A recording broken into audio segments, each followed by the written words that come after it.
kids. Get behind the camera. I'm behind the camera. The reasoning behind this New Mexico shepherd's pie is kind of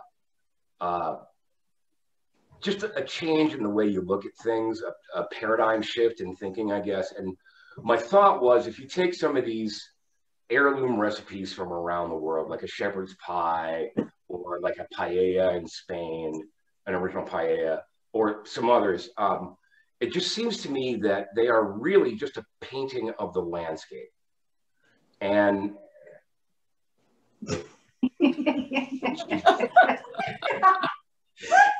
and if that's the case, then you could strip those landscape pigments out of it and paint it back with the pigments of your landscape. So really, that's kind of what I'm aiming at here. And let's cook it this way today, because that's through my landscape. But really, what I want you to do is look out your window, man. You know, maybe it's not a shepherd's pie. Maybe it's a rancher's pie. Maybe it's a fisherman's pie. I don't know. That's really, really what I'm aiming at. Oh no, we're missing Lori. Mike. Lori didn't sign up. Oh. Well, okay. She's a popular girl. All right, so we're going to start out. I'm just going to brown a little bit of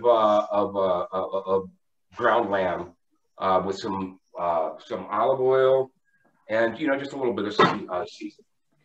So we'll get this guy, and hopefully, if you've got a oven safe dish, I would recommend using that. Okay. Otherwise, you could. Oh, how big? Oh, how big was that, dear? It was 9 by 13. 9 by 13 is what we used last time.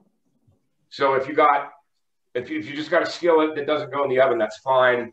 What we ended up doing the last time was using a skillet and then pouring it in a 9 by 14 casserole pan. No big deal. No big deal. So I'm going to get about a tablespoon of olive oil heating up here.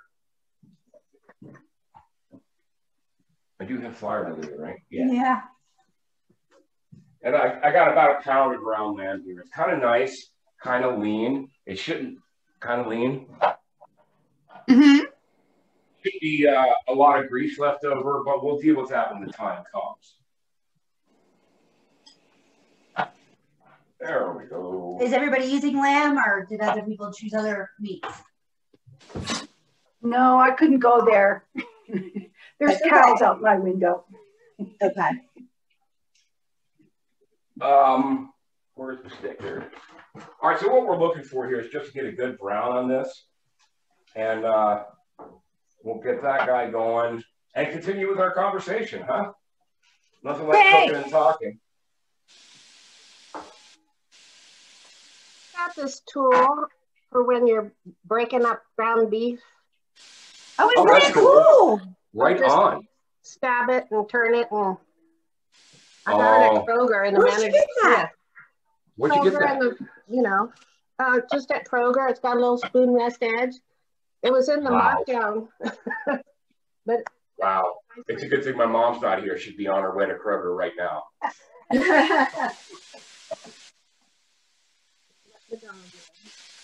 So I'm using cast iron here, guys. It's going to take a little bit longer to heat up. So no worries. Take your time. Be happy. How big is your cast iron? 14 inches. 14, I think. Okay. I'm using a bigger frame. I was going to get my cast iron one down, but I'm using a bigger one, so I'm just going to stick with that. Are we going to stick that in the oven if it fits, or we really should put it in the other dish? If you have a cast iron dish or any other dish that can go from the stovetop to the oven, we'll use this entirely. Okay. Otherwise, we'll have to transfer it to an oven safe dish. Got it. Are we preheating the oven yet or no? Not yet, no. Okay. No. Leisurely. It's got to kind of ease back into it. My brain is working a little bit slower. Because, as Ellen Church says, wine is the glue that's holding this show together. I love that. I know. Where'd you get that, Ellie? Oh, you got it for Christmas. Yeah, and the interesting thing is my brother and sister-in-law, who are both, I mean, they're addicts. They bought me the booze shirt because as soon as they saw it, they thought of me. So yay! I have that rule too. If you're walking down the aisle in a store and you see something that makes you think of someone and you laugh out loud, you are obligated to buy it for them.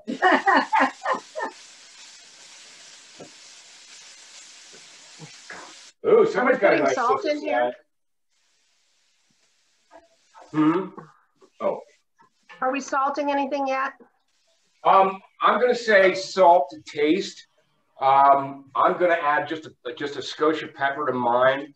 And the reason for that is because the chicken stock that I'll be adding later is kind of thick with sodium.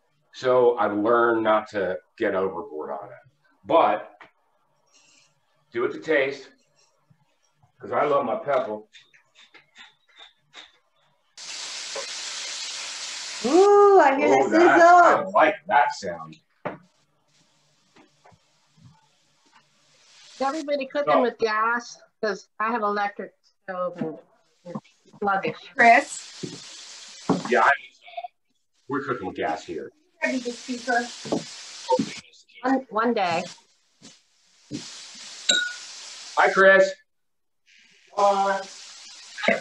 He's in there playing Mass Effect 3 or something like that. Oh, is he? Tell him. It's Mass Effect. Oh, is it console or PC? PC. Oh, tell him that Baldur's Gate 3 is in early access, and I've been playing for about 20 hours now. 20 hours.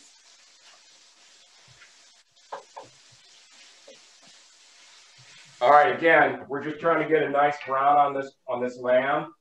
And in the meantime, I'm going to go ahead and start processing some of my veg here. The recipe calls for 2 cups of onions. And look, 2 cups. Perfect. Oh, and if you notice, I don't have my knives out today.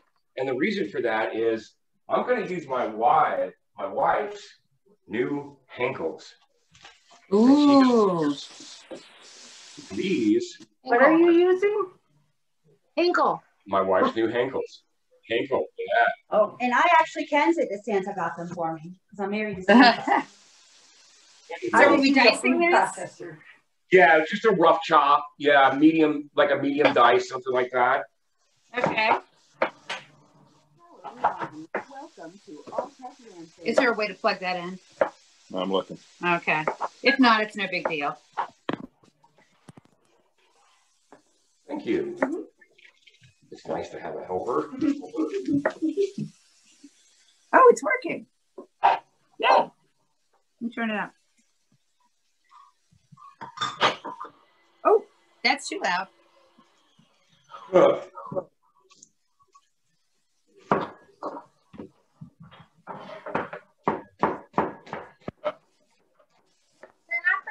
You are. You're on the East Coast, aren't you? Lynn, you're on the East Coast, aren't you? Actually, Lynn's in Colorado. And Lynn, I'm in Durango, Colorado. So y'all are day drinking. Yeah, Lynn lives about 50 miles north of us. Ballpark. God's country. God's country. God's country. It's beautiful up there. They call it that because nobody can drive there in the winter except God. Yeah, we don't have that problem. We don't get snow. Where in Colorado? Durango. Not far from Kimberly and Robert. It's probably 45 minutes. Oh. Just up, skip and a jump. Yeah, we often tell people that, you know, our friends back east, that when it gets too hot to play in the desert, we go to the mountains. And when it gets too cold to play in the mountains, we go to the desert. So we kind of live on that perfect line of there are 2 or 3 microclimates that I can play in.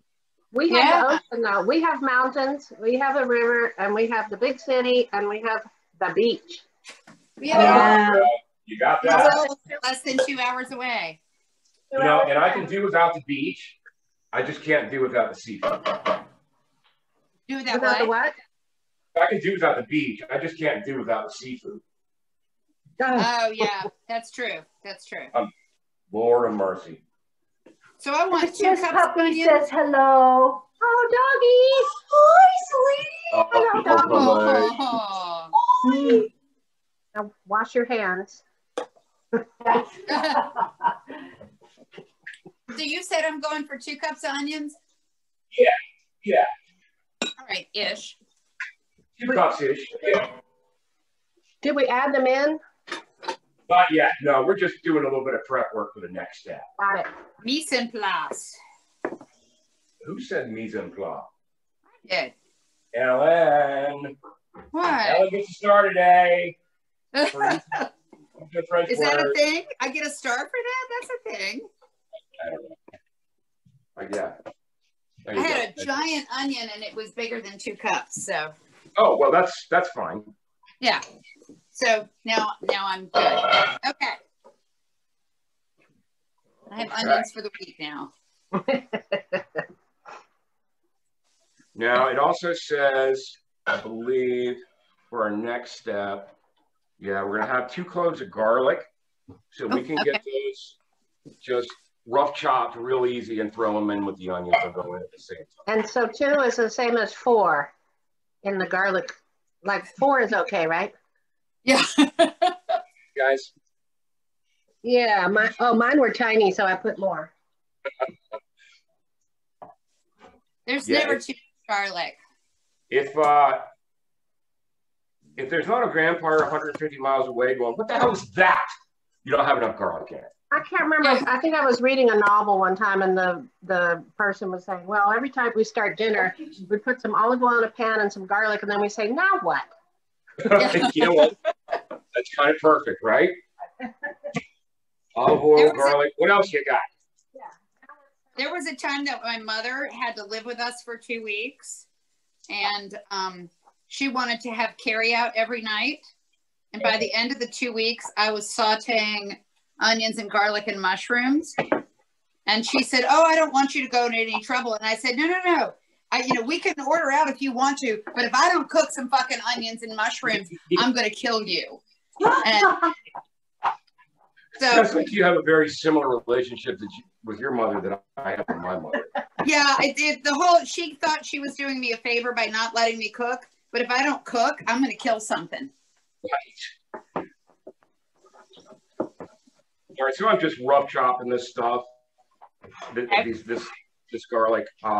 It can go right back in with the onions.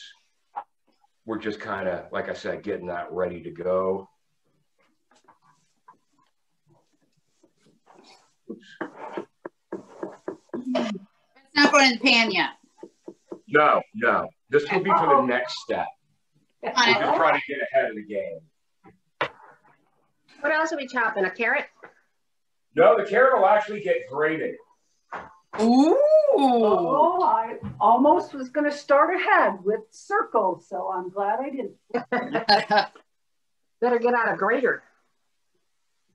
A box grater will do. But that's a few minutes down the road. Okay. Now, in our next step, we're going to use some herbs as well. I have here some thyme, rosemary. I have here some rosemary, and I got a couple of sprigs of thyme. So I'm kind of shooting for about a tablespoon of rosemary, but I'll use all of this thyme. This is going to end up being about a teaspoon and a half, something like that. So if you're using dried herbs, tablespoon, teaspoon and a half. Okay. And are we putting it in, or are we just chopping? We're just chopping. This will be for the next step.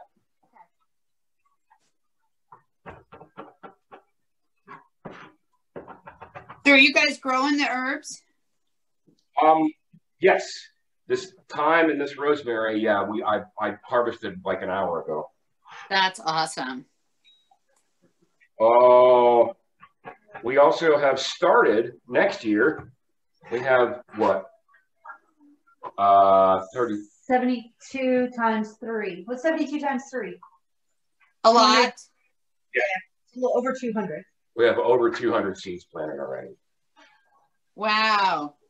Yeah, see, we're still am I taking the leaves off the time? Yeah, Bam. you don't want the stems, yeah. Okay.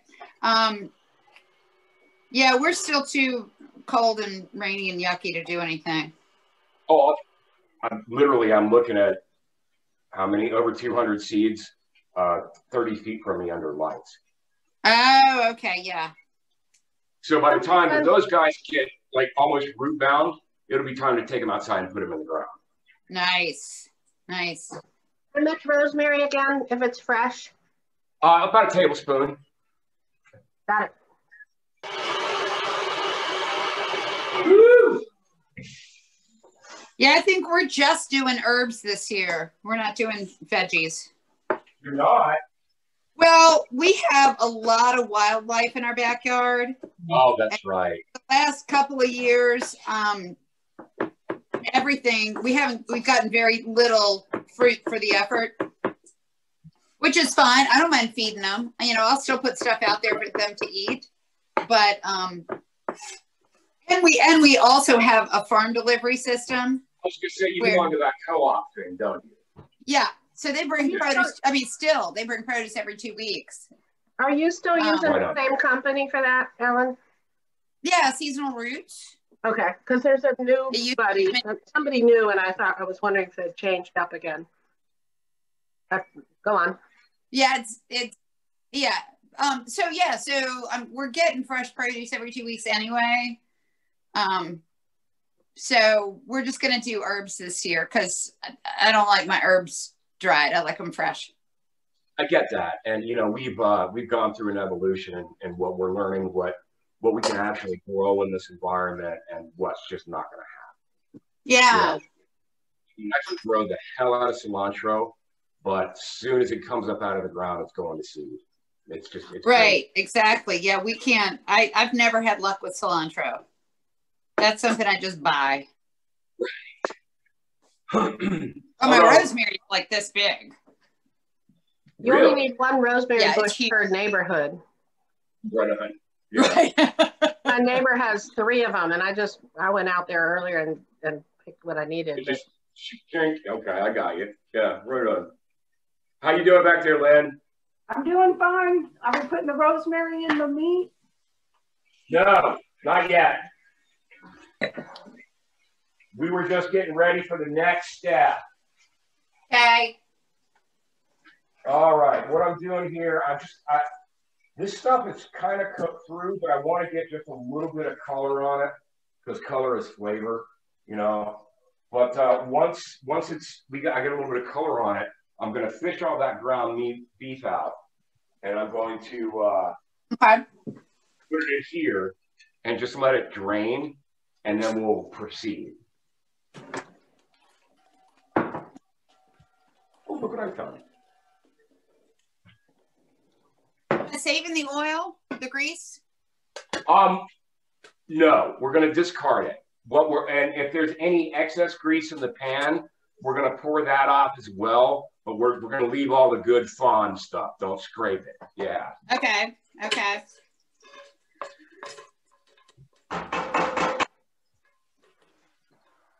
Yeah. Okay. Let's go ahead and pull our meat out. It looks to be good. I recommend a spider if you've got one. Can you see that? Mm-hmm. Or a slotted spoon if you. Slotted spoon works just fine. Hey.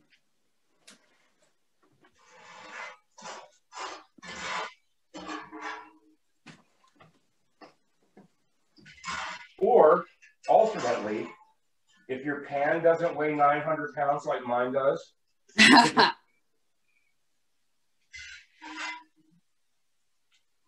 Woo. All right, my lamb was relatively lean, so I don't have a lot of grease in my pan, and I want to leave all this lovely fondant here. So we're just Do we want some of it still in the pan? I missed that part. Here we go. Look here, I got just a little bit of fond left, and there's just a little bit of oil in there. Mm-hmm. So in the same pan, right? We're gonna start with a couple of tablespoons of butter. Let that get in there and get good. Come on, baby. Move on around in there. Yeah, that's what I'm talking about. I'm sorry. Sorry.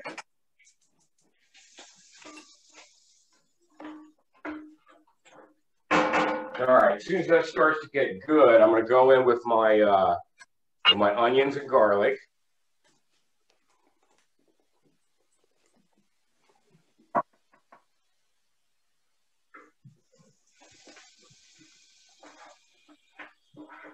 Oh, yeah. There we go. I thought he might. Okay, onions and garlic have gone in after the 2 tablespoons of butter. I'm going to go ahead and put my my herbs in there as well. Guys, here's a pro tip that I'd like to recommend. These little silicone cutting boards are friggin' awesome for moving around the kitchen. You can get them in multiple colors, so you can color code them if you only want to use one for chicken, whatever, you know. But these things are great. I love them when you're baking, because then you can make like a funnel to funnel the flour down into the mixing bowl. Absolutely. Oh, this is what I got for Christmas. What is that? Oh, It's a cutting board, but you can fold it in so that I you love hold that. for your baking. And it's got a little hangy place at the top. I have this measuring cup that does this. Oh, cool. Ooh. I'm the only jealous. part that's still bendy is right at the spout. So, Yeah. you know, goes right with. That's amazing.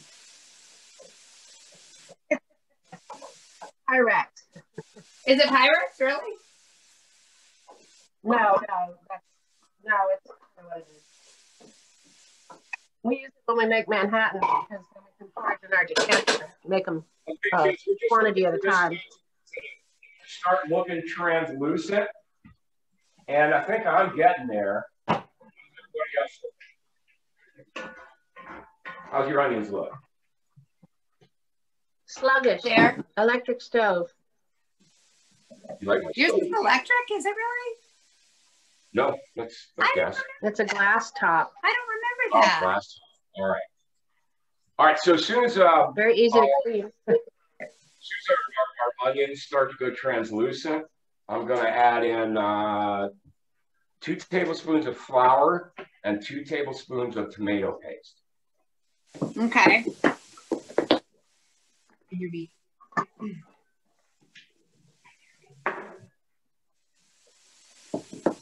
Oh, and we're going to put our meat back in too. What? I missed that. We're going to put our meat back in. Would you relay that, please? We're going to put the meat back in the pan now that it's drained. Oh. With the flour, Still before the behind. flour. With the flour and the Okay. tomato paste. I'm still waiting for my onions. Okay. Oh, yeah. Oh, yeah, folks.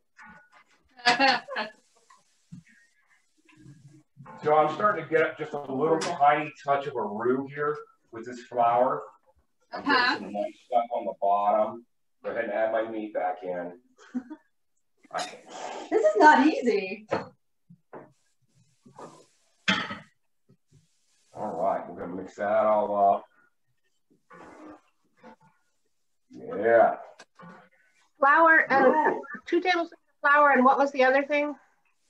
Oh, a tomato paste. 2 tablespoons of tomato paste. Got it. And of course your lamb or whatever protein you choose. I'm gonna have to dispose this, pardon me. Right, we're gonna keep stirring that just to let the flour cook through probably 2 or 3 minutes. I am behind the curve now. We need to start getting our carrot shredded because that's going to go in next. So I've got a box grater. This is actually an Amarillo carrot that we grew. They've kept in they're this really cool yellow color.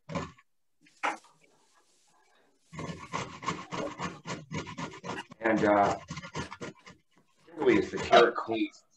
I don't know how she does it, but she is the carrot queen. Do you want a fine grate or a rough big? What'd you say? Rough is fine. Yeah, just a rough regular grate is fine. The big holes. Got it. The big holes, yes, that's correct. The ones that hurt the most when you wrap your knuckles across them.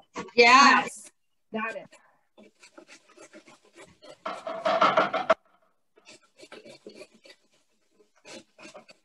Oh, yeah. Okay, kids, if you're starting to dry up a little bit, we can go ahead and add our cup of red wine at this point. Not all. Just a little bit of it, just to help keep it loose. It's also going to help deglaze that pan a little bit. And that'll buy us a little bit of time here.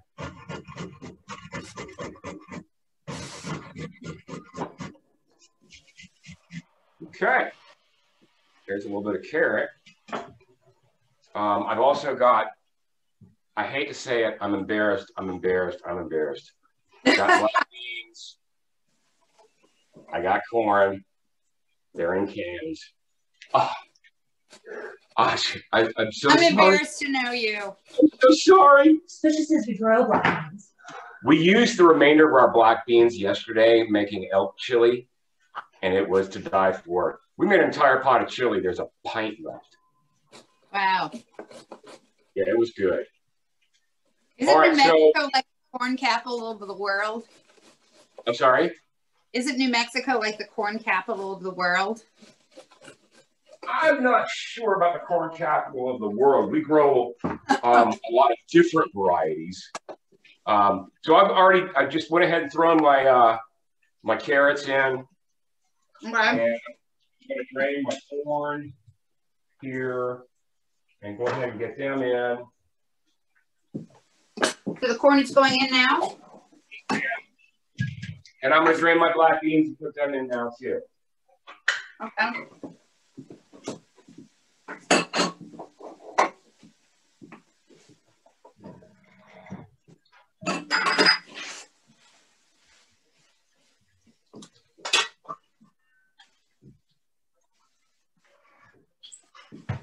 Woo. All right, let's get this all mixed in. Let these flavors start to marinate. It's already looking kind of like Choco Canyon with the yellow chili. Oh, that's what we did over the holidays, Ellen. What's that? My niece and her new husband were in town. Came in for Christmas, and we took them out to Choco. Whoa. How old is she? I know, don't get me started. Are you kidding what? me? How old is she? 20? 21? She is not. Yep. She's 12. Yeah, I know, right? But anyway, we took them out to Choco Canyon to see the ruins. It was stunning. It was beautiful. Wow. Okay, everybody got their mixture in? Because we're going to add in something else now. I've got the remainder of my wine that I didn't use to loosen it up. We're going to add that on in. There's a cup of red. What? A cup of red. Yeah.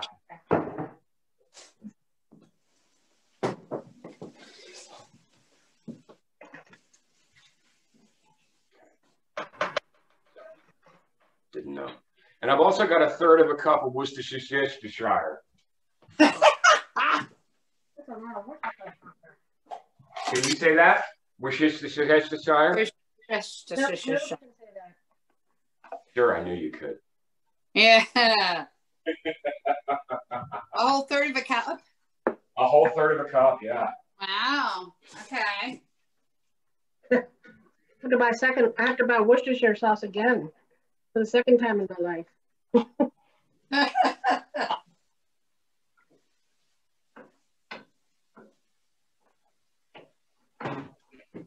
All right, that's starting to look good. There's some gravy. Yeah, that's what we're going to do. We're going to let that cook on, say, a medium high. Okay. Let the liquid reduce until it starts to look really cool and glossy. And in the meantime, oops, you know what? I forgot one more element. We need to add one more element, and that's going to be 3 cups of chicken stock. Yeah, silly man. Just a grain of Swiss cheese. I use a concentrate for my. My pan is going to overflow soon. Are we going to be doing anything else after that, ingredient wise? We'll be adding. I can fit the 3 cups in, I think, but not if I have to add. Yeah, we're going to bring this to a boil and reduce it a little bit before we add our chicken stock, but it's going to be here right soon. Oh, we're not putting the chicken stock in now. Just have it ready. It's not going to be long. You know what I'm saying? And I want 3 cups? Yes, ma'am. Okay. Ooh, that's pretty. It's So pretty. you want to let your mixture right now. It's kind of liquidy with the wine in it. So you want to let that reduce until it's more pasty. Okay. Until you draw your how can I do this? Should I? Yeah. Yeah, there we go. And that's when we want to add the stock? You want to, when you draw your spoon through it, you see how you've got that little channel? Yeah. Yeah, so that's what you want. You want that wine to reduce and really get into another layer of flavor. And then you'll add the chicken stock. It's 3 cups of chicken stock. Okay.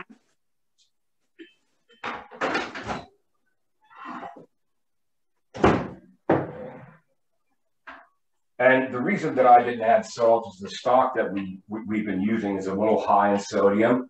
So I completely urge you to keep tasting throughout.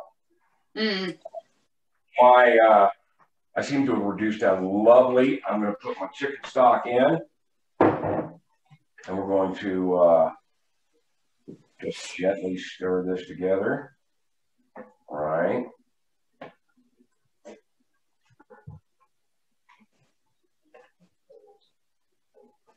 Okay, that's pretty.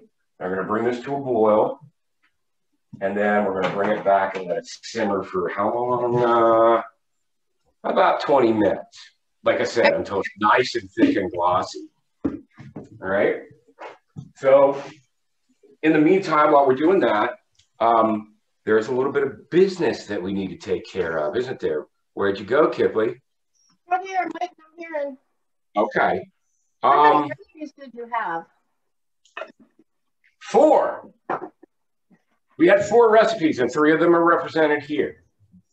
And I'm sorry that Lori, who submitted a lovely chicken marabella, wasn't here. It was a fun dish to make, and it was pretty tasty. Lynn's dish, she actually submitted a vegetarian dish, but if you wanted, she added the option of, if you want to make it not vegetarian, the sausage would probably be correct, the correct way to go. We didn't do that. We went as written. So, and we did that with all the recipes. We tried not to change them at all. We tried to do that as written. I'll tell you, Ellen, the risotto was really lovely. Yay! The squash dish was really awesome, and I'm stealing that regardless. You had a big wall to climb, in truth, because I'm not a big fan of coconut. and I don't like curry powder at all. Big wall climb.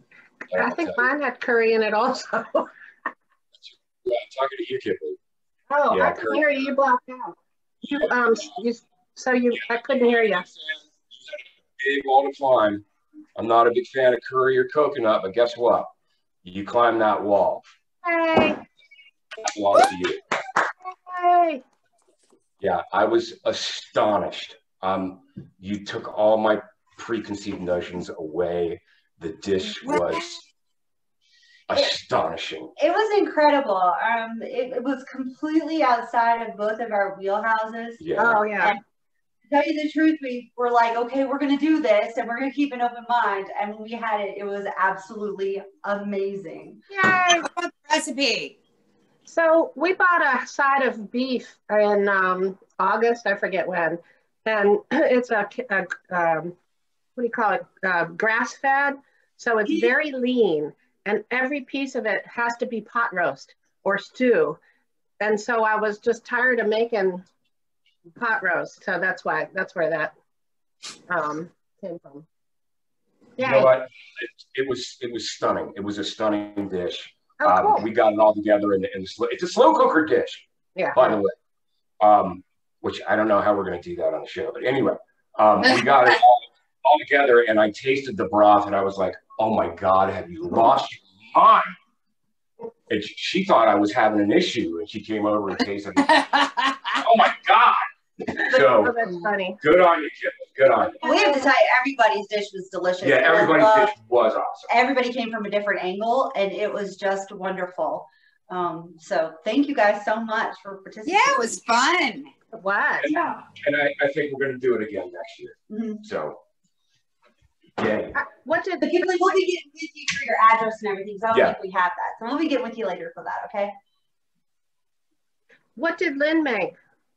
Lynn made a butternut squash and apple casserole that was just lovely. Yeah, the Gouda and onions and Gouda. delicious. Gouda was so Gouda. Will you mind the camera while I refresh my beverage? Absolutely. Yeah, it was delicious. And then so we had Ellen's, which was a risotto, which we've never made before. So we were a little intimidated there, but it came out pretty good. And then Lynn's was wonderful because it was so fresh and it used some root vegetables that are in season right now, which is a great thing. And I think that people don't eat squash enough. So I think that was a wonderful idea. And then it gives us another idea of what we can do with squash. So that was beautiful. Absolutely. And yeah, absolutely. The tang of the Gouda and the sweet of the apples and the kind of savory of the squash, and the onion. Oh, that sounds amazing. It was very tasty. It was very tasty. Will you post all of them? We can, yeah, absolutely. You're gonna Yeah, cook because them all. that sounds amazing. I would love to try that. Yeah, and then Lynn did put the suggestion of some squash, but I kind of like the idea of having a vegetarian dish. Yeah. It's always a nice option, and I, was vegan a while back, and so it was nice to have something that was.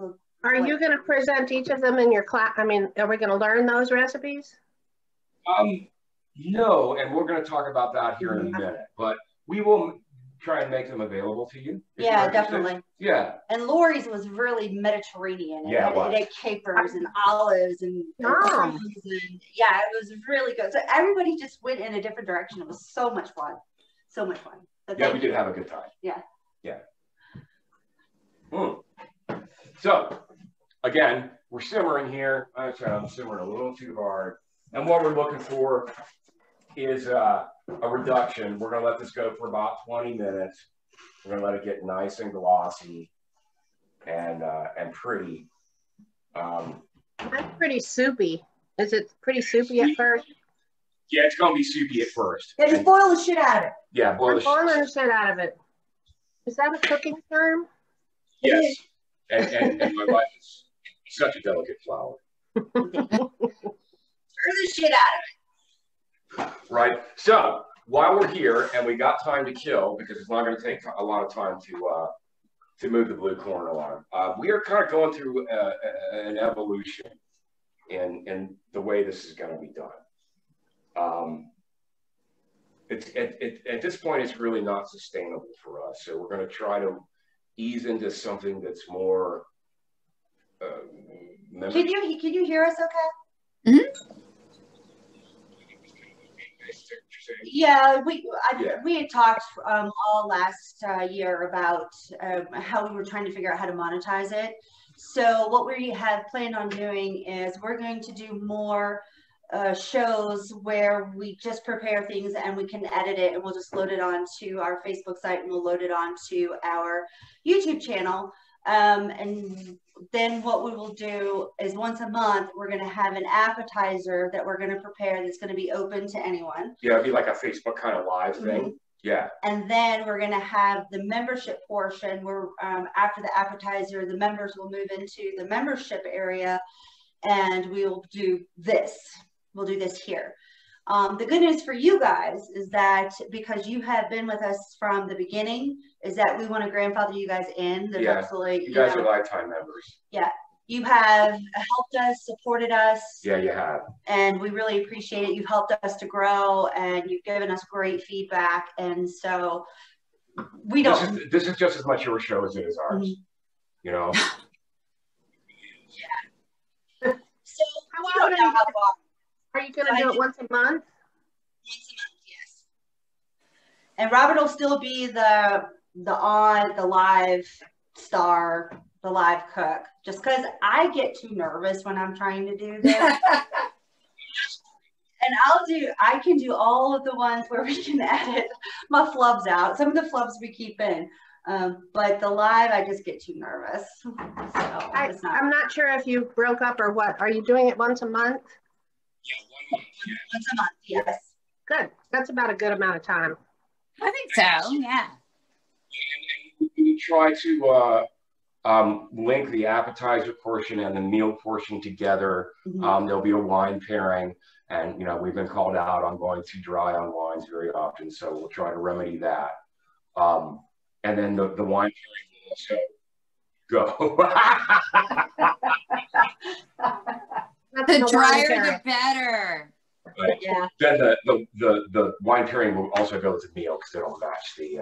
Yeah, and I think with that feedback, because there's actually very few dishes that go well with a sweet wine. So I think the other thing is we probably need to focus more on how to taste food with wine and how to push yourself to try it and how it's different.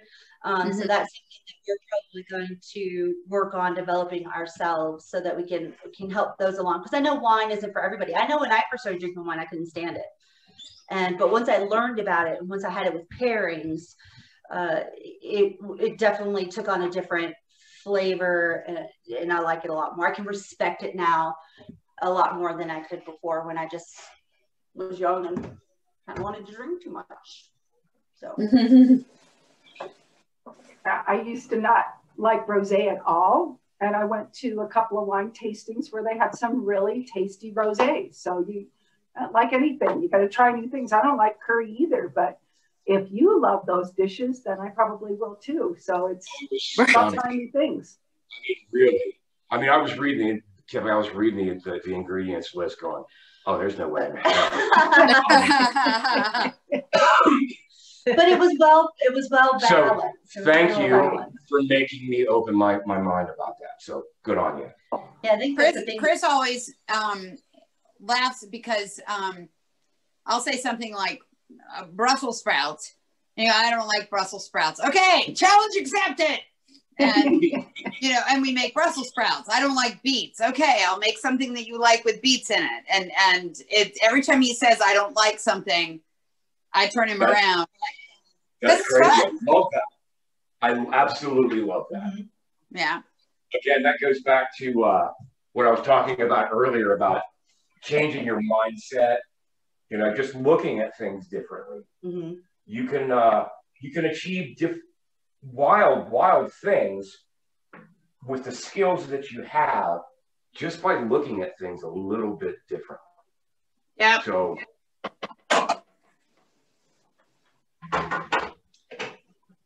I like the way that the recipes are a little bit flexible. Don't have lamb, use ground beef. Don't have yeah.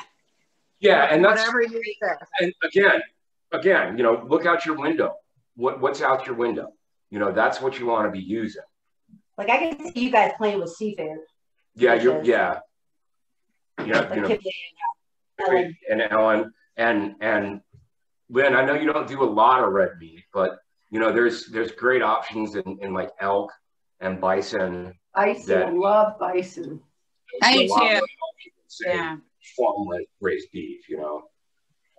So And it's that's what nice I'm saying. Look out your window. I did nice see juniper today on my walk with Terry and Dan, but it was a little late in the day to burn it up and get it on. Let me just tell you, if you go down that road, you buy a big pot. I'm shocked. I was selling 1 ounces and 2 ounces. So let me show you. I don't know if you can see this real well. So this is 1 ounce right here. It's about a little over a half of a cup, which you only use about a teaspoon or two. Today we'll use 2 teaspoons. So it lasts a good long time. So I sold 1 ounce and 2 ounces. And then I had people going, don't you sell it in any bigger sizes? Wow. I was like, are you kidding me? In my head, I'm like, are you kidding me? And I'm Yeah. like, I can. So now I order it, I make it in 4, 6, and 8 ounce sizes. I've had 2 Wow. orders for the 6 ounces, which is just a lot of ash. You I know, mean, it weighs nothing. Every time she gets one of these crazy ash orders, I'm like, where is this going?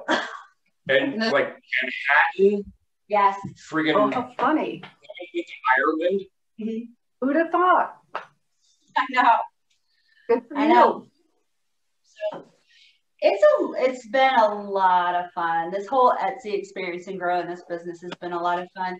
And the people that have purchased have been very gracious. I think the people who maybe haven't really liked the ash or whatever, no, I've only gotten positive feedback. Which Oh is yeah, good. so yeah, the people that didn't like it have been quiet. Yeah, there was one person who, there's a different kind of juniper up in Denver, and she has a business. And I was very excited when she contacted me that she wanted some of my juniper berries. And I sent them to her, and they weren't the kind that she was used to. And so she was very disappointed. I was excited to get a new business lead. So I was like, oh, because she didn't respond anything, didn't leave a review. And I was like, so how did you like it? She's like, well, this is probably the least favorite juniper berry I've ever eaten in my whole life. And I was like, okay. Thanks for not leaving a review. So, you know. Your hair looks Have really a pretty, group of Kimberly. friends that, oh, sorry. Thank you. It's long enough now I can French braid it again. Yeah, she keeps yelling at me, cut my hair. I know, I really want it short again. But I yeah. just chopped all of mine off. It looks cute. I was wondering if you had it back or if you cut it off. No, it's all gone. I woke up last week and I was really like I looked like hell, and I just couldn't take it. So I went in the shop and I just took my razor and I just started whacking big chunks off and ended up here. Wow. Then I so wish Terry were here. She'd be like, Huh? We have a friend, Terry, who's a hairstylist. Ellen is too. Right, yeah. She does mine now. That's cute. And when I wear it curly a lot now too. I do nothing and it's really curly. It's really fun. Yeah, in the winter in Virginia, there's no humidity, and so we're so used to humidity and everything curls up and it's cute. And then we get to winter and it's like, and so that's why it all went. How was it? How was it again? You got to do the hands thing too. Yeah. It's amazing how the change of seasons, your hair changes. And so you have to adapt to each season in Virginia. Where like New Mexico's like one season all year long, right? No, we have warm and we have cold. What? We have warm and we have cold. Okay. Yeah. Yeah. But you guys don't have a whole lot of humidity. No. No. If we get a good monsoon season, we'll have humidity. And then we'll get a few days every now and again where we'll have a front come through where we get some rain. And it gets up to like 35% humidity and we think we're going to die. Yeah. Oh God, no. We do like 80, 90, 100%. We're like, and that's when it curls up, and that's great, but it's not doing that right now. Yeah. Unless you have really straight hair, and then people complain about frizzies, and it's like, but we want frizzies. No. I was going to mention. Wow. I was going to mention earlier about 25 years ago, my husband and I got together with several couples. I think we were up to 14 at one point, and we called it an international supper club. And we would host a meal and pick cuisine. And the host would do the main dish, and everybody would bring everything from soup to desserts. And this went on for literally 20 years. We went through a divorce. We went through another divorce, 2 weddings. Nobody had kids when we started. We could do it on a Wednesday because we were young, and then it had to be strictly Saturday when we could get a sitter. That's so cool. And it ran its course. It was big fun. It was so fun. When we did Russian, we all lined up outside the host door with our little shawls on our heads. And we would be, you get it? No, that sounds like a lot of we would pair music with the thing. We would, anyway, we would really look into it. Are you not doing it anymore? So no, we stopped many years ago, but fast forward to February of 2020, I said, let's do this again. And I got some different couples this year. So we hosted the first dinner, and everybody owes me a dinner now. Yeah, right. Lockdown. That's kind of That might be fun. Yeah, so one of these days. It was yeah, really wouldn't that be fun, Lynn? Yeah, Leslie has been talking about that for a long time, and it just never has happened. And of course, now we're in a pandemic, so it's harder, but right. I think that sounds like a lot of fun. Yeah. We talked about, as you said, monetizing it, where we would maybe make up the menus and the wine pairings and the music, you know, and then package it so you could buy, so people wouldn't have to think. And you could just buy this package. Nobody ever did it. We were terrible about keeping track of anything because it was, in the beginning, the internet hadn't been invented. Oh, wow. And we actually went to the library and got cookbooks and studied the different regions of Italy to figure out which cuisine we would do. Oh, and we're old. One of the reasons it ran its course is because we would just click on Southern Italy. Oh, that looks good. I'll make that. And kind of lost its it's a lure, I get it. Yeah, we like it because yeah, this year we're trying to take some of our favorite recipes because we keep talking about changing things up, and so that's one of our focus for this upcoming year is to take a lot of the recipes that we make every day and actually putting the Southwest twist on them. And not only a Southwest twist, and you hear Southwest all the time, Southwest cuisine, but it's not a monolith, you know. There's Tex-Mex, which is more Tex than Mexican. Mm-hmm. And then you've got like Southern Arizona, which is almost completely Sonoran in their culinary aspects. But here in New Mexico, we get kind of a melting pot of a lot of things. Like we get the Tex-Mex, we get the Sonoran Desert, but we also get like the Puebloan Indians and the way they eat. And then the French coming in from the north to trade. And then the trade that they had in pre-Columbian times from 2,000 miles south of us. So it's an interesting thing to try and explore. It really is. Because you got But so look for exactly. Do you? I've never heard of blue. Where did you find it? The blue cornmeal came from the Mountain Utes in Nature's Oasis. Yep. I'm boiling the shit out of my stuff here. It's not. Is it reducing? I'm boiling the shit out of my stuff here. It's like not so soupy anymore. What is glossy? No, it's not reduced down. It's still got a little bit to go, but I think we can start thinking about moving on to our next step. Yeah, we can start making the point. Is everybody else as loose as this? Yeah, like mine's pretty much done. Sorry, what? Mine's a little drier than that. Mine's a little wetter, but not much. Okay, so we're averaging out kind of good. So what I'm going to do turn now? mine down, Robert, or Yeah, off? probably so. If it's a little drier, just lower it down, and we'll get ready. I'll let it go a little bit longer. Okay. I have to have my notes. My brain isn't what it used to be.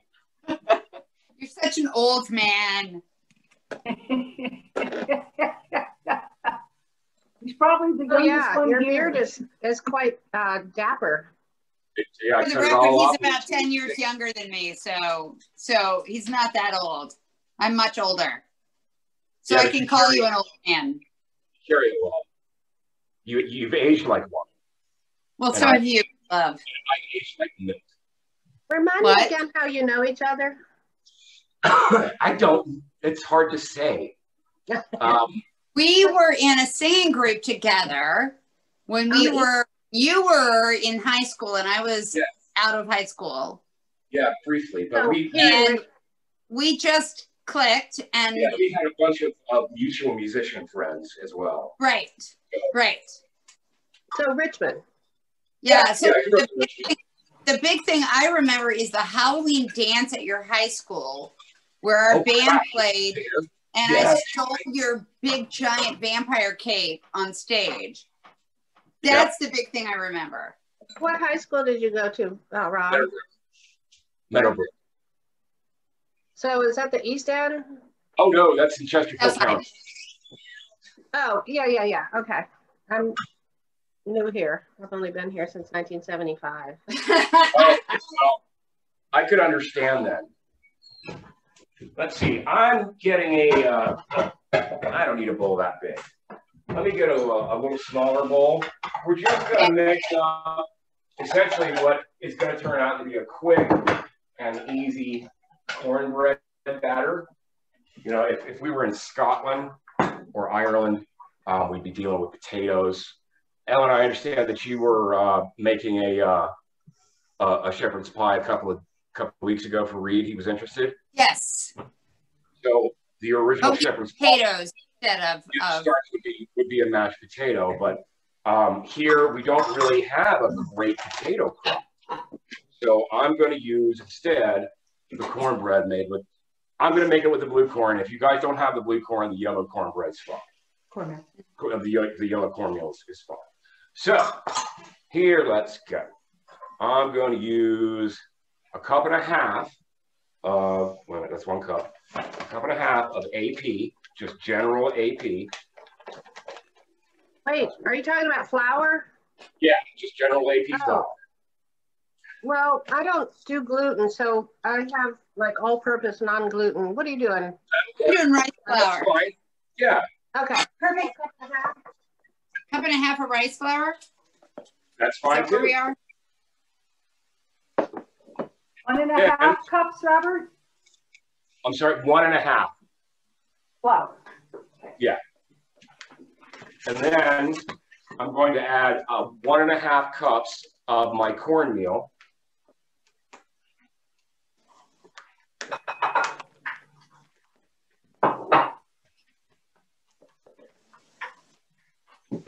Oh gosh, I wish you guys could smell this. It's so nutty, it almost smells like peanut butter. Ooh. It's really good stuff. Yeah, they roast it where we buy it. We buy it at a trading post outside of Farmington, and they actually roast it there on the spot. And then wow, that's amazing. It is so nutty. Cup and a half of cornmeal. Cup and a half of cornmeal. Mm-hmm. Yeah. Okay. And then this is a completely optional ingredient, but I'm going to use 2 teaspoons of culinary ash. And what that's going to do, it's going to allow me to use water instead of milk. If you don't have ash, use, what is it, a cup? Mm-hmm. A cup of milk instead, be it pea milk, almond milk, cow milk, whatever kind of milk. Teaspoons. There it is. 2 teaspoons. 2 teaspoons, yeah. One cup. Okay. 1 cup. Yeah. Yeah. Okay, I'm also going to use 2 teaspoons of baking powder.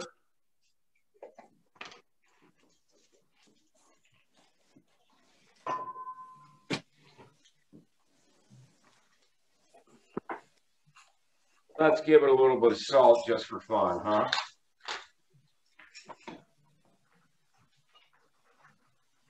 Okay, so I'm just gonna, let me grab a whisk real quick, people. Sorry.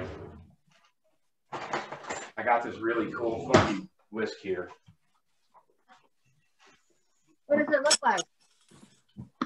Now, show me your whisk. I missed We it. want to see your whisk. Ooh, All right. Here's mine.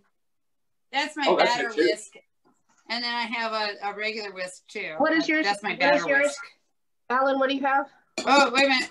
I gotta get all the stuff up. Oh, It's just look. sort of one dimensional rather than That's 3 what I have. dimensional. Oh, we have the same one. I like it because it fits in a drawer. Yeah. Okay, so those are our, let me make sure I got all the dry ingredients here. Baking powder, ash, salt, yeah. All right, now we're gonna add, you guys can add your milk, and I'm gonna use a cup of water. Milk and water if we don't have ash? No. If you don't have ash, you're going to use a cup of milk. If you do have ash, you're going to use a cup of water. Yeah. Got it, thanks. And then I've also got 1 egg. Actually, I have 2 eggs, but I need to put one back in the refrigerator. So we're gonna go ahead and crack that guy in there.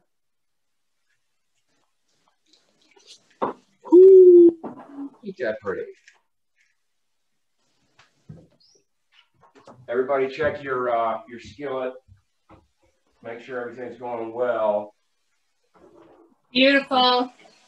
How many eggs? Can we put 2 in? What? How many eggs? Just 1. Just 1. And we're just gonna mix this, kind of combine it.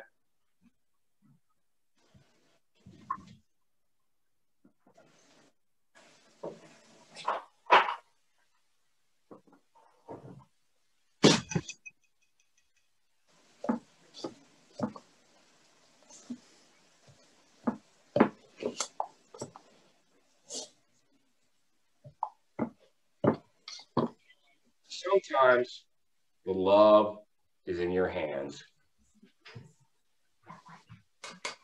Okay, and if it gets a little dry, guys, don't be afraid to add a little bit of water or just an extra touch of milk. I think mine's a little dry, so I'm going to ask Dry. my sister to Be come in. able to clump together? How do we know? You're going to want like a cornbread batter. So it's going to be thick. Go ahead, Dump. Okay. It's going to be thick, but it should move and flow. Okay.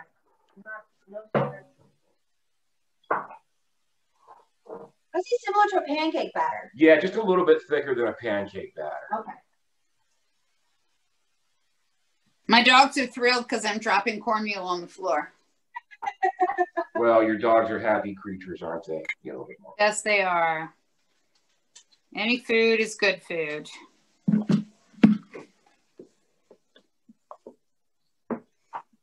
Yeah, sometimes the hands are where the love is. You just got to get in there and get filthy. My favorite way to cook. Right? Get that back in there.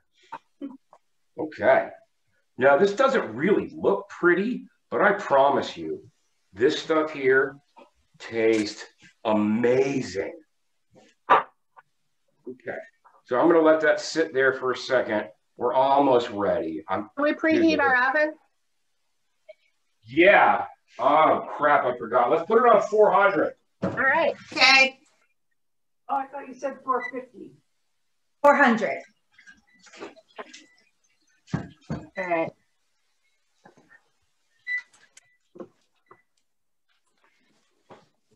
Oh, and that corn cornmeal was lovely sloughing on my hands. It's like, So now they're nice and soft. and there's no salt in the cornbread. There's a little bit. Yeah, you can put Yeah, I about a quarter teaspoon is what I added. And how's everybody's shepherd's pie meat mixture going? Really well. Mine's kind of dry. Is it? I add more wine. More wine. Yeah, Wine. give it a touch more wine, Lynn, Okay. and we'll reduce that down again and get ready because we're not far here. How you doing, Kipley? Are you getting reducing? Oh yeah, it's like if I push it to the side, a dry spot appears like yours, Yeah, that's and what then they it said. oozes So you want back. it should be like glossy. It should be kind of shiny. Thick Okay. and glossy. That's really good. All right, Kipley, if you're at that point, go ahead and reduce your heat a little bit because I don't want you to get too dry. Yeah, I am. I got it. I used my spidey sense and turned it down a little earlier. Spider-Man does whatever a spider can. Every Sunday, Steve cuts out Spider-Man funnies from the Sunday paper and sends it to his 96-year-old dad in Pennsylvania because they don't get it in their paper. Maybe you have a paper. We have what we call the 30-second thrill.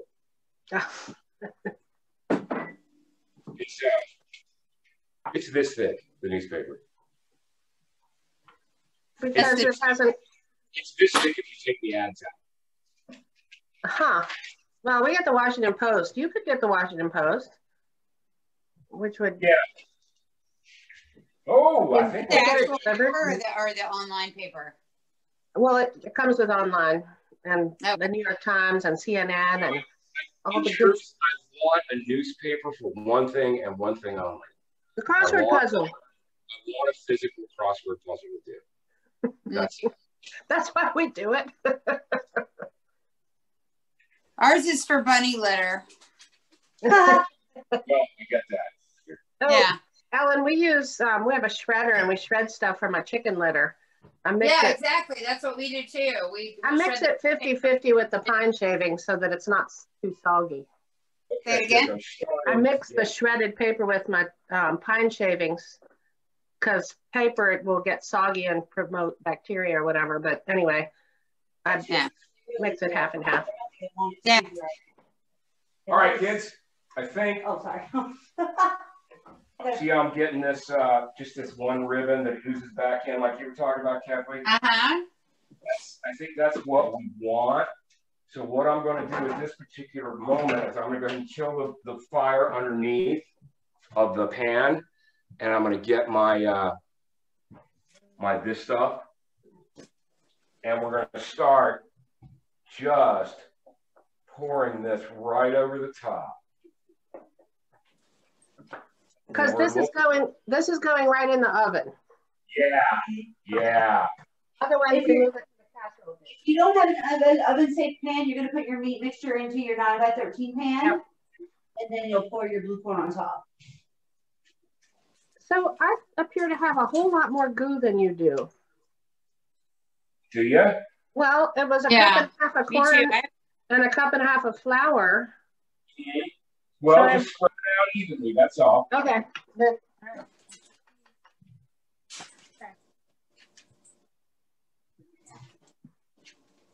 You know, this reminds me of tamale pie. Oh, I've never heard of that. Oh, really? It's this. It's cornbread instead of my mother. Oh.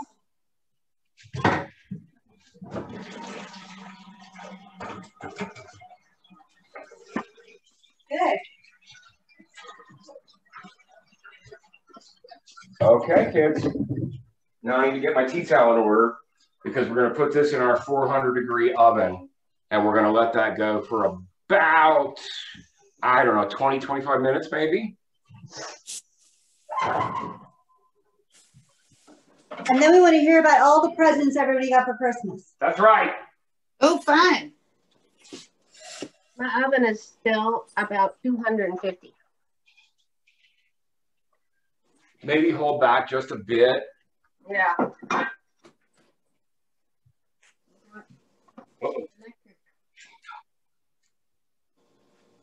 I put it on the stove on low with a lid on it to get it going? That might be a good idea while you're waiting for another 5 Well, I minutes. turned the heat off, so it's just very, simmery. Okay. Yeah, yeah. If you're a little concerned about your oven not being warm enough, yeah, set it on a low heat, cover it, and then we'll drop it in and say another 5 or 10 minutes. Well, I'll wait for the oven to heat up. Or you can just wait for the oven to heat up. Oh yeah, that's heavy. Yeah, hence the spider. That's why I didn't know.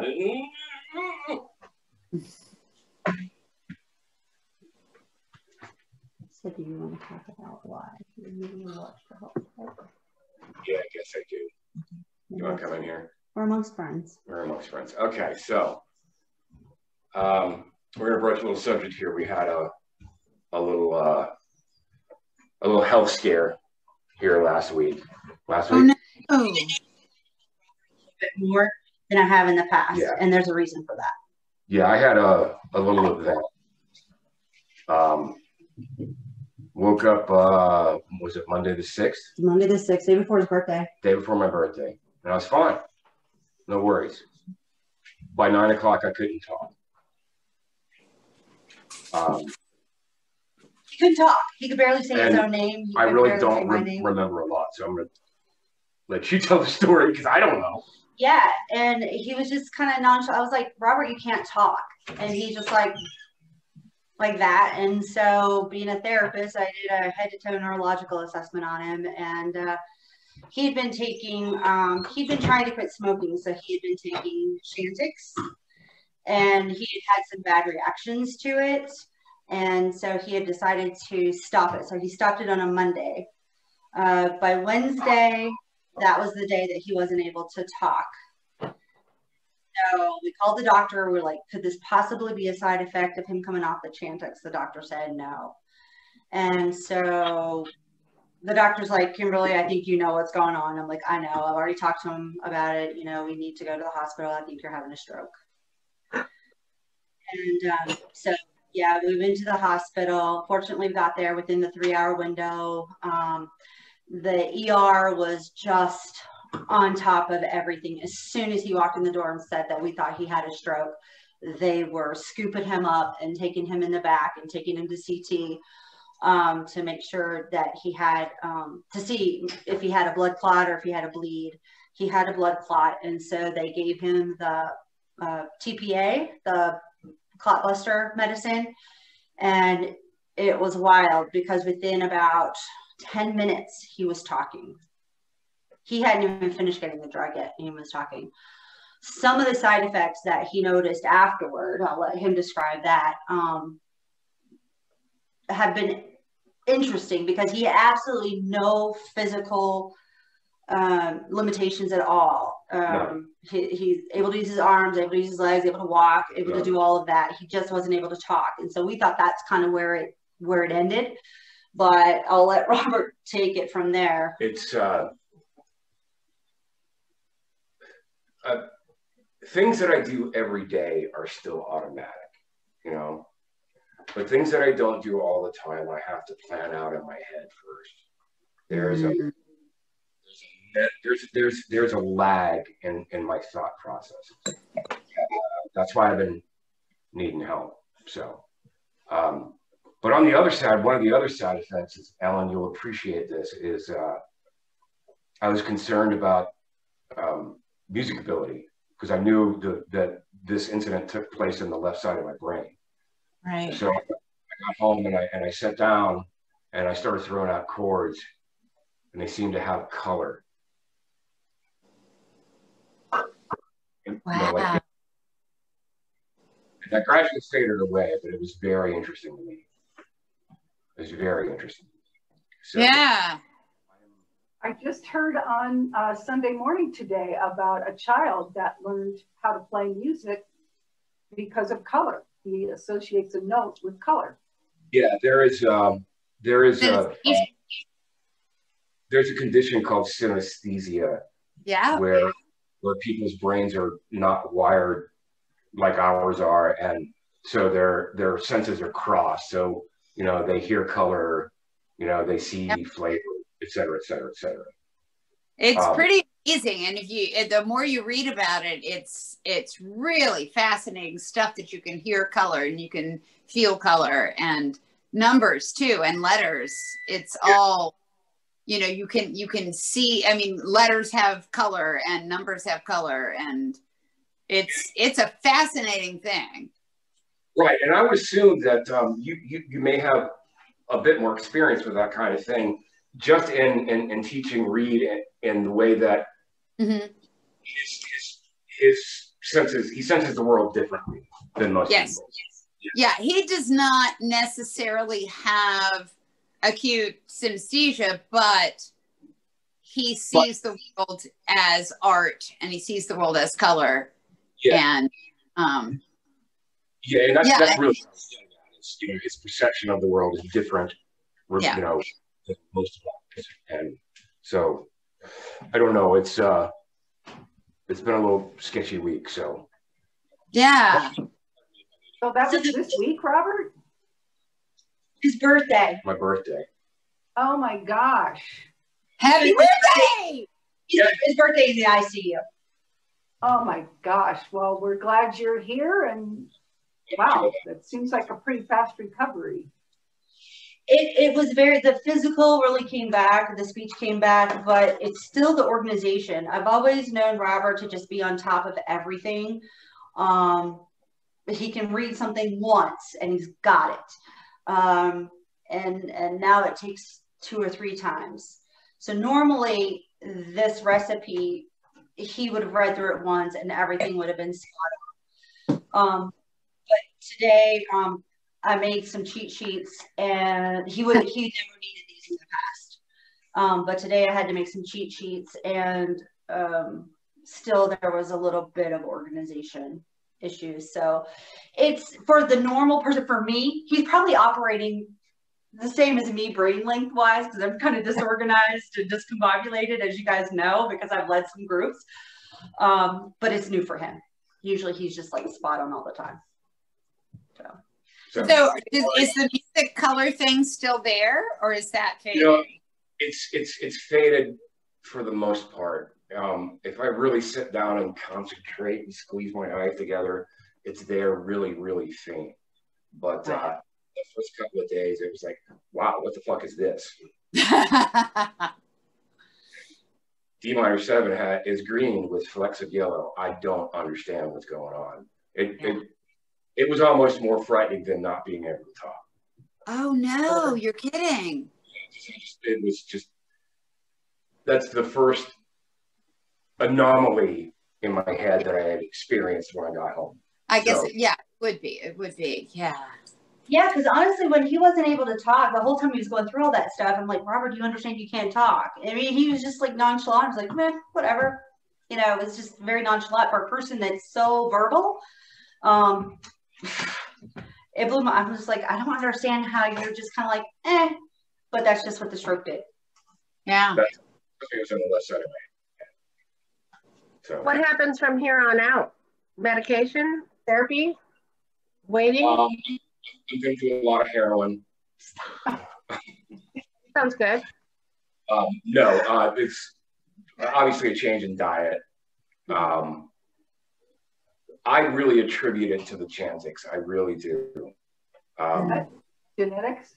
No, the Chantix. I was taking Chantix, and it gave me some really ugly side effects that drove my blood pressure up, that in turn broke a clot loose. But you know, it's an eye opener. So yeah, there's been a change in diet. There's been a change in a little bit of behavior, and you know, it's been a lot less bacon. Right? A lot less bacon. Yeah. In the comfort zone of the pandemic, you do love and the bacon holidays. so much. Yeah. Yeah. But truthfully, Lynn, in the comfort zone of the pandemic and during the holidays, you know, we both have lost weight. You know, we have been really concentrating on doing that. Wow. Well, I Not lost here. weight. That's the opposite of everybody I else. took yours on. I lost weight Yeah, early I in found the it. pandemic, but in the comfort of the holidays, I haven't had the courage to weigh myself, but a lot of cheese. You know what? Yeah, that's not courage. That's self-care. Well, yeah, it's time to get back on track. We're still limited in what we can do. Now, that's the one interesting thing from working at home now, because I only work PRN now. I only work about 20 hours a week. And that's been an interesting thing is because I do so much with the site and I have to burn ash and I have to collect juniper berries and I have to collect sagebrush and I have to do this and do that and work the marketing and the ads. So I actually am moving more and eating less. Just and so over the holidays, I held my own, but I was steadily losing weight. But yeah, over the holidays, there was junk food, and then there was junk food, and then we had some junk food, and then we made some Penrose sausages, and well, they're gone. Gosh. Hey, are we gonna make sausage? We didn't make the sausage. We used little sausage. Oh, Ellen and I made sausage with. We bought a pig. We did about about 5 years ago, and Yeah. stupidly we split it between 5 people. Pig doesn't cut up into 5 pieces, so we ground most of it so that we could just weigh the meat, and then we split up the liver and the I don't know what other parts, but then to make a fun part about it, we had a sausage party, and my dad has a meat grinder, and I had one of those too. we made links and we made patties. Oh, wait a minute. Is that how? Oh, my gosh. Oh, you're funny. That's what comes from day drinking. Anyway, Yeah, we made about 3 kinds of sausages. Anyway, Kipling. Well, you know, Fun. talking about a sausage party, did you guys ever watch Seinfeld? Mm-hmm. Yeah. Kramer and George's dad made the sausage, and they got like their shirts off. Do you remember that episode? Mm-mm. Yeah, it's fun. They're in the kitchen rolling out sausages, and neither one has a shirt on. I have no idea why neither one has a shirt on. How big a pig was that, Jim? I don't know. It was how big was that pig? It's a hog. It wasn't like a piglet. It was a hog. Oh, yeah, it was a big pig. Per pound dressed out? 200? Huh? It was a very complicated. It was a young couple who started a natural farm. They had they did a wonderful job, but they really didn't kind of know what they were doing. And when it came time to harvest, butcher the pig, was deer season, and all the butchers from miles around were full of deer. And so we kept trying to figure out how we're going to get this pig butchered, and USDA laws suggested this, that, and the other thing. And Steve and I, my husband and I, drove up to Fredericksburg maybe to get this pig, and it was complicated. It was Well, the really weird thing was when we decided we were going to buy the pig, they said, okay, do you want to pick your pig? No, I don't want to look at me in the face. And then they said, well, do you want to name your pig? No. Oh, no. Do you want to be here when the pig is butchered? No, I just want you to hand me a package of meat. it don't want to be a part of this. right. It's right. No, the reason I say that, because if it was like a 100-pound hog, yeah, we'd have dug a hole and put that bad away. When we went up to pick it up, the whole place was full of deer on these hooks on a conveyor belt, and they were circling. And it was just take me to the place where I can give you the money and give me my pig. And Right. so the half a steer we just bought, my brother-in-law who lives in Lancaster County, Pennsylvania, and they eat from the organic and natural, and they have the plain Amish and whatnot are pretty good. Oh, right, and yeah. Anyway, they butchered the pig and the cow, but they let him go meet the cow and pick it out, and we had a choice of cows. And, like, Roger, I'm bringing my cooler, and I'll just load up the. No, that's great. There's a couple of ranches up near Lynn that do that. It's it's pure grass fed and It's so lean. We have to put butter all over it when we cook it. I mean, it's really so lean that it needs butter. How could go wrong with that? Right. Yeah. Yeah, I got I will say this, that at least in Farmington, the price of beef has gone so high. It is so rare to eat beef. You know, we'd rather spend the extra money and get bison or elk or lamb. Oh my God. I have been on a lamb. I would rather have lamb. Yeah. Or pork. But having said that, you know, sometimes daddy just got to have a cheeseburger. Yeah. I got ground steak actually for $3.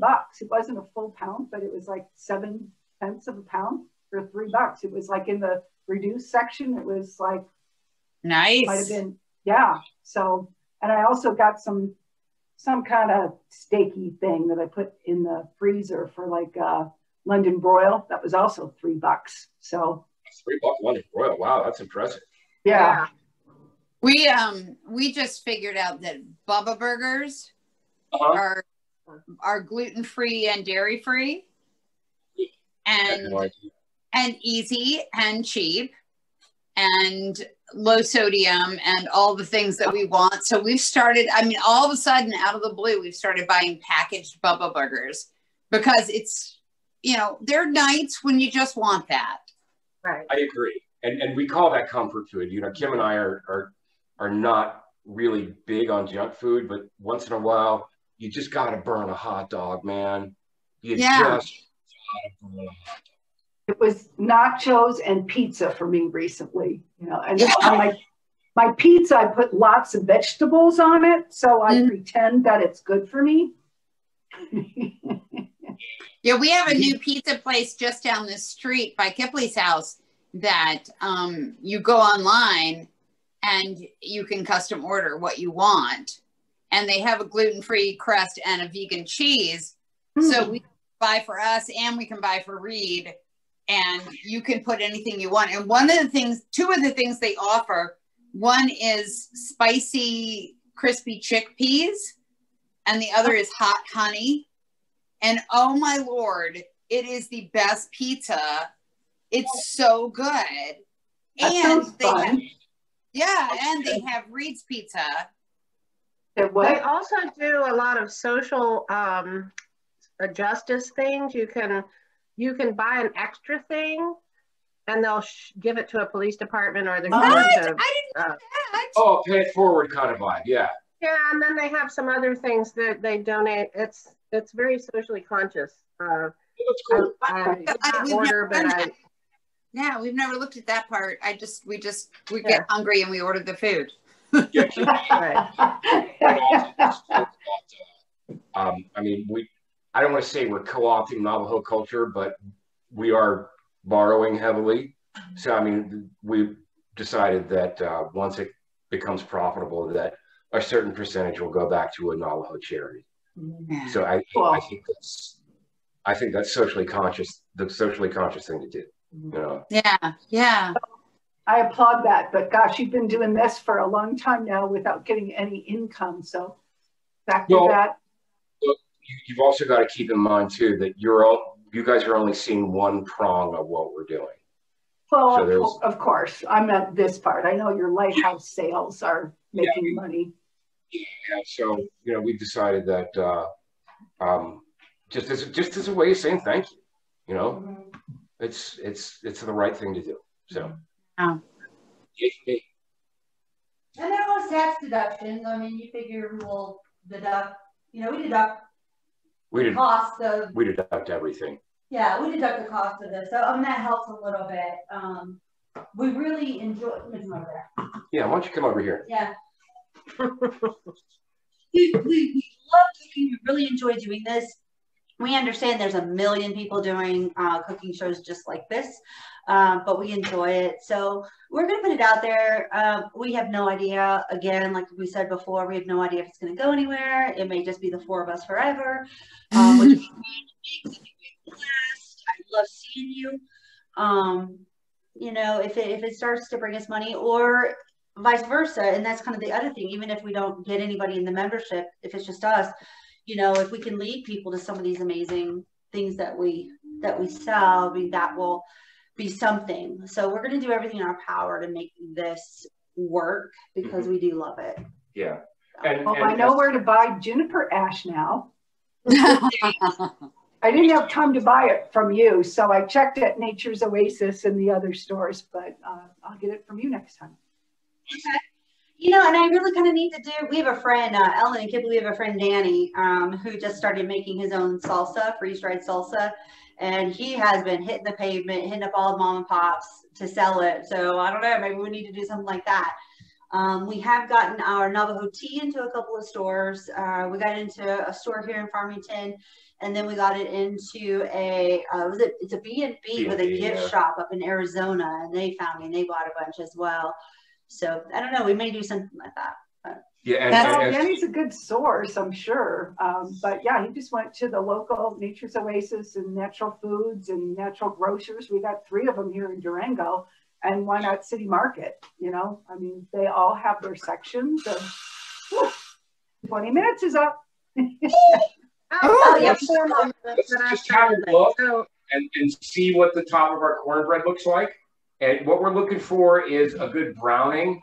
And, you know, if you got a toothpick or a paring knife, that always does the trick, you know. If it comes out clean, it's done. Yeah. Oh. I don't know if I can get in there. Am I in there? No. Where's our light? I know. So it should be dry with the knife? Yeah. Oh, it looks perfect. Well, take it out then. Oh my God. God. Good here too. That looks amazing. Here, take that. I don't know. Take a picture of it. I'll try to get it on.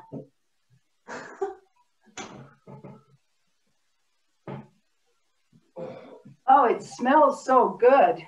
It really does. I love the smell of rosemary, and now the smell of the blue corn is really something. I want to tell you a secret that another one that Kipley put me onto is the cumin and the coriander together. Oh my God, favorite combination. When they call and for you know a what? teaspoon of cumin, I do tablespoons. I think cumin is. Yeah. Tell And you what I did. coriander We goes have, with, we have coriander seeds and cumin seeds, so I ground them in a mortar and pestle fresh. Yeah. no kidding. Coriander, cumin seed, fresh cumin seed is so good. And just a mortar and pestle works that through? Yeah, yeah. Look, I'll have to get some then. I got a mortar and pestle. I never use it. just this little one is all I use. Okay. You know, I used for Kipley stitch. It was a 2-to-1 ratio, like a tablespoon of coriander seed and 2 tablespoons of cumin. So I just threw them in here together, and it was like, oh yeah. Okay, I'm gonna get some. Coriander goes with everything. There is nothing that coriander doesn't go with. I'm excited. No coriander. That's a new adventure. Yeah. Some of the lava stones. My husband just screamed from the other room, Bananas Foster. Yeah. Oh, stop it, Chris. I bet I could make coriander taste good in Bananas Foster. Challenge accepted. Challenge. Okay, kids. So here's the deal. We're going to want to let this rest for just a few minutes to gather itself together, maybe 10 minutes or so, and then cut in and have fun. All right. Okay. We're having ours with Chianti tonight. We tried to go a little bit sweeter. Chianti's a little sweeter than what we would prefer, which would be a Burgundy or Cab or Zin. So we drank it. We're going to try it with the food. We didn't try it with the food when we tasted it. So we're going to try it with the food today and see if it tastes any better. You're not a Chianti fan? It's boring. It's boring. It's very young. Yeah, it's a 2018, so it's very young. It could use at least a couple more years, but it doesn't have a lot of character. I would like to add one time, probably 2 cooking classes ago, you all talked about wine and goes right over my head because you saw what I drink, but you didn't talk about it the same way other people talk about it, where I can taste the legs and the licorice. But what you said was how your food tasted after drinking the wine. That it brought out something, you know, it was months ago, so I can't remember, but it was a very different take on why you pair your wine that I had never heard before. So I appreciate that insight. Thank you very much. And that's really what we're aiming at is marrying the two together. You know, it should be this and this. They should be the same thing, you know? Right. So my daughter's new boyfriend is my daughter's new boyfriend works at a wine store and he's extremely knowledgeable. And so when he comes, I go, well, I got my box. You bring what you want. And then he talks about it. And afterwards, Steve and I go, you know, it's from the Beaujolais region of Austria. And it pairs well with, you know, young lamb in the spring. And when he talks like that, he could be right. He could be mixing up as he goes along. Anyway, then that's all that matters. That's the most important part. Yeah, but I do appreciate you turning my sense around where it makes the food, it addresses the food rather than the wine, or in addition to the wine. Anyway, I thought that was enlightening. That's really what we're trying to do. You were saying something, Lynn. Did we lose Lynn? Lynn is from. There she is. Where I've lost something here. You're back. Oh, my internet connection is unstable, is what I'm seeing. Oh, there I am. Okay, you're back. You were saying something before, Lynn. I'm sorry. Well, yeah, same thing as Kipley. It's like, you know, all the notes. What the fuck is a note of licorice or apricot or lemongrass? And I'm like, I don't know what they're talking about. And so, yeah, to just talk to mainstream universe, you know, remember, I got a master's degree, I got a PhD, but I don't know what they're talking about. And so just this complements it because of whatever is more helpful.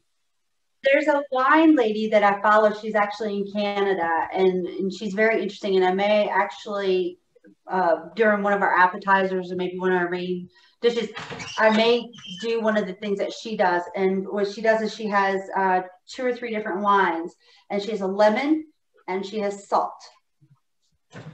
And so it's you take a taste of the lemon and you drink the wine.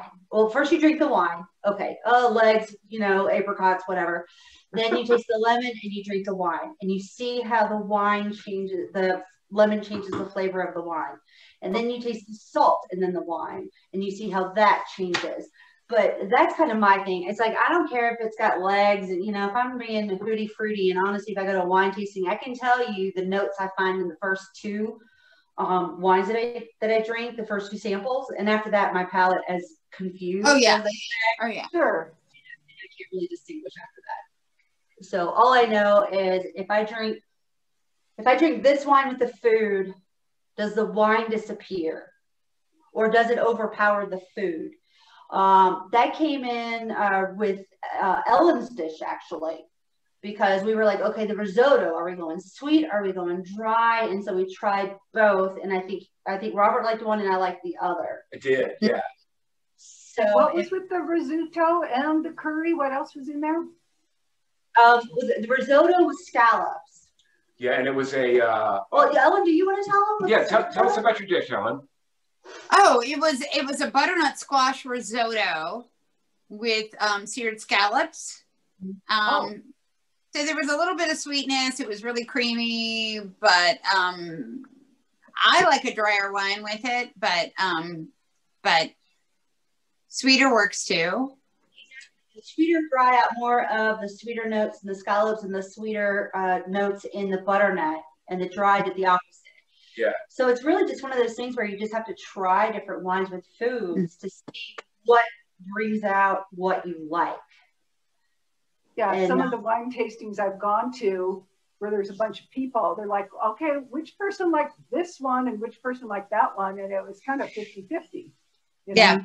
So we do a wine trip every year there are 9 of us that do a wine trip for a weekend every year. And we end up tasting about 10 or 15 different wineries. And between the 9 of us, there are 9 different palates. So every wine that we taste, somebody likes and somebody hates, no matter where we go, because everybody drinks differently. And you know, I want it to be really dry and somebody else wants it to be really sweet. Yeah, we're dry people as well. And I was talking to my buddy Mike. Mike's been in a couple of the shows himself, and he called me out. He said, you know, you guys always recommend a dry wine, and you know, my wife and I, we really can't palate a dry wine. Why don't you do something sweeter? So I'm trying to, you know, offer that option as well. You know, we were expecting this Chianti to be a little bit sweeter. It's kind of dry. And if this is too dry for you, I would maybe suggest a Lambrusco. Yeah. The bottle is cool as shit, though. Oh, absolutely. You got to get a melty candle in that thing right away. That's Yeah, right. that's exactly what I told her.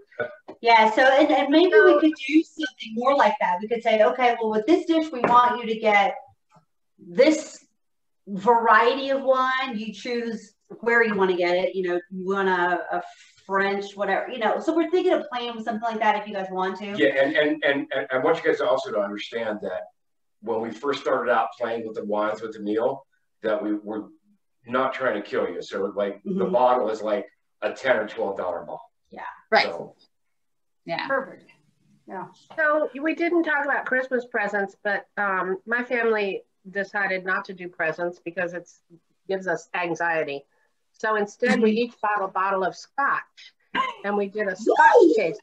And for some reason, which I won't go into, I owned 25 shot glasses, and so my daughter's boyfriend, the wine guy, labeled them all and did the little descriptions of the smoky underarm, you know, cigar butt scotch thing.